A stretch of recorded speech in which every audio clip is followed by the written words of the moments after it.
Hola a todos y bienvenidos a este último video del curso.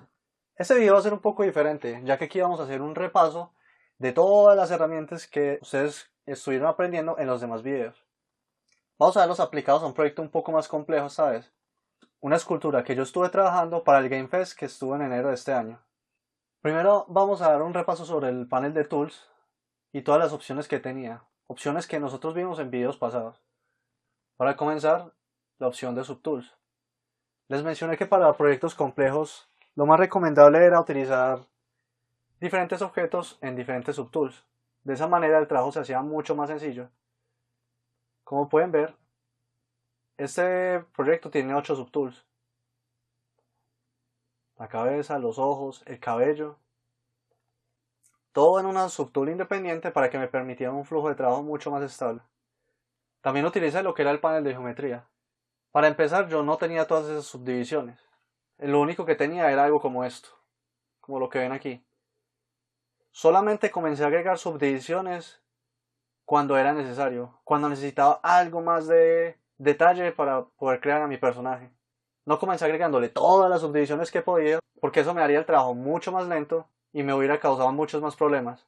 De haber comenzado agregándole tantas subdivisiones, probablemente hubiera perdido trabajo, porque una corrección en una subdivisión baja podría afectarme los detalles de las subdivisiones más altas, y eso es algo que yo no puedo permitir. Por eso yo solamente agrego subdivisiones cuando me son necesarias. En ocasiones cuando el proyecto se volvía muy pesado, yo recurría a bajar las subdivisiones hasta el nivel más bajo para que pudiera mover la interfaz más rápido. Solamente aquello que estaba esculpiendo, a lo que le estaba dando detalles, lo dejaba en la subdivisión más alta. De resto, lo dejaba en la más baja para poder trabajar más rápidamente. Obviamente, también trabajé lo que eran las deformaciones. Yo les mencioné que muchas de esas opciones son bastante útiles, si no es que todas. Una muy especial, por ejemplo, la base de estos poros lo hice con el noise que encontramos aquí abajo, en el panel de formación. Les voy a hacer una pequeña demostración en esta área. Utilicé máscaras, obviamente, para proteger ciertas áreas.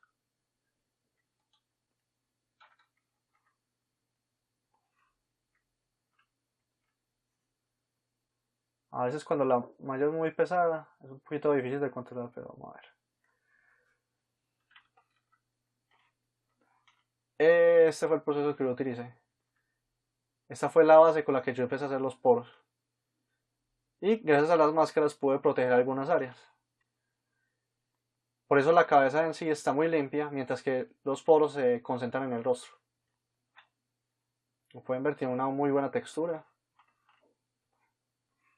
En algunos casos, cuando yo no necesitaba que los poros fueran muy vistosos, lo único que hacía era mantener presionado Shift, y aquí aparece un pincel diferente llamado Smooth. Lo que hace es que suaviza áreas, como pueden ver. No está borrando, está suavizando. Parece invisible, pero no, ahí todavía están los poros. Vamos a ver si, mire, aquí se puede ver. Está mucho más suavizado. Ese era un método que yo utilizaba para que todo el rostro no quedara lleno de poros, sino que algunas áreas quedaran más vistosas que otras. Cuando empecé esta escultura había comenzado con una esfera, y lo que hice, por ejemplo, para generar la mandíbula o la cabeza es que utilicé el taper que yo les enseñé para comprimir parte de la escultura. Utilicé una máscara para proteger. Hagamos la prueba aquí.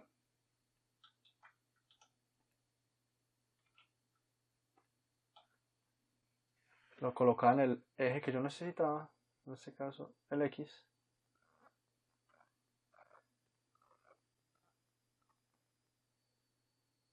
Y comenzaba a reducir. Gracias a esta técnica pude hacer la mandíbula.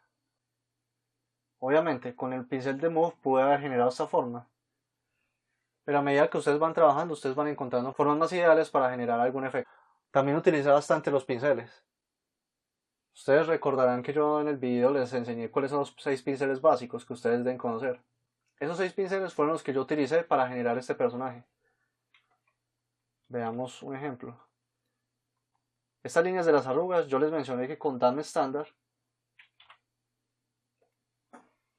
se podían generar. Todo lo que yo hice fue comenzar a hacer algunos trazos irregulares En caso de que estuvieran muy abiertos, lo único que utilizaba era pinch para empezar a cerrar.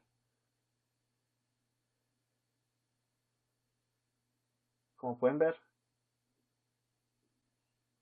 arrugas más creíbles. Utilizaba diferentes niveles de presión, de tamaño. A veces quitaba geometría o agregaba dependiendo de lo que necesitara. Utilizaba bastante el inflate en estas arrugas.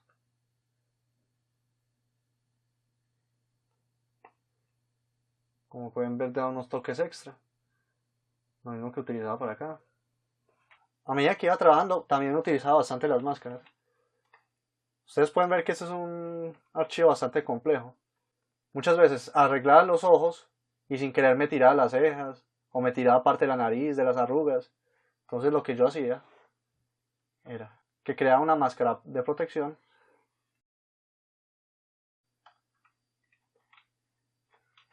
y de esta forma podía esculpir sin miedo a que se me dañaran ciertas áreas. Aquí está. Muy importante utilizar las máscaras. Si vemos la parte de los polygroups, en este momento todo se ve como un solo polygroup. Sin embargo, cuando estaba en pleno proyecto, yo di la boca, los ojos, los oídos. Vamos a hacer una pequeña prueba.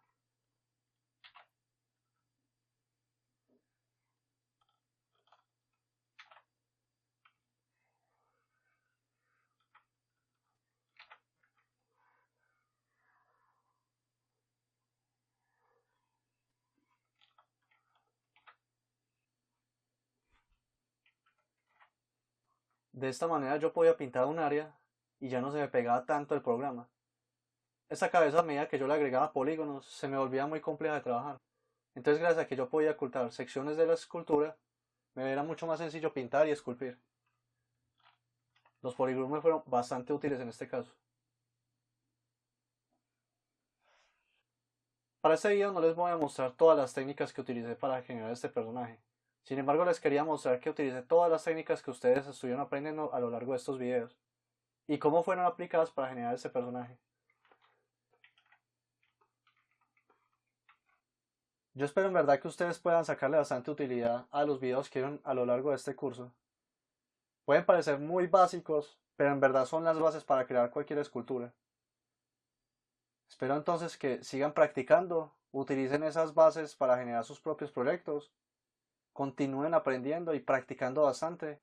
La escultura digital es algo en lo que ustedes van a tener que practicar bastante para encontrar buenos resultados, pero en verdad vale la pena a largo plazo. Espero que nos veamos nuevamente en próximos cursos y les deseo mucha suerte con su aprendizaje.